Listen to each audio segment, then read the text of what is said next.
Scientists are predicting that in the next 40 years, we will see flooding much more extreme than even what San Jose experienced 5 years ago, when parts of the city ended up under feet of water and thousands were forced to evacuate. And so what we found at this point is that climate change has approximately doubled the likelihood of experiencing a megaflood event. UCLA climate scientist Daniel Swain co-authored new research indicating we may see a mega flood similar to the one that turned streets into rivers in Sacramento back in 1862. And so you'd see a lot of flooding. You'd see widespread mudslides and reflows in the mountains, particularly in areas that have recently been affected by wildfires.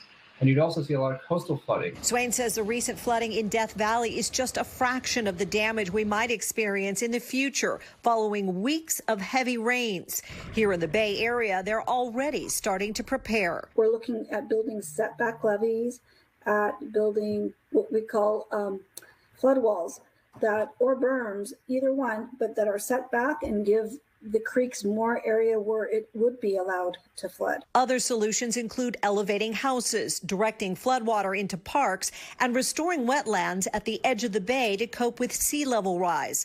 But the solutions take time. We asked the executive director of the San Francisco Estuary Institute what would happen if a mega flood hit the Bay Area in the next year. I think the scientific term would be, we'd be very deep doo-doo.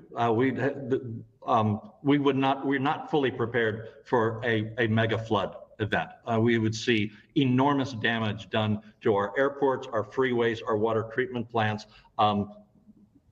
Underserved communities would suffer severe flooding. We'd have just a major infrastructure catastrophe. In San Jose, Marianne Favro, NBC Bay Area News.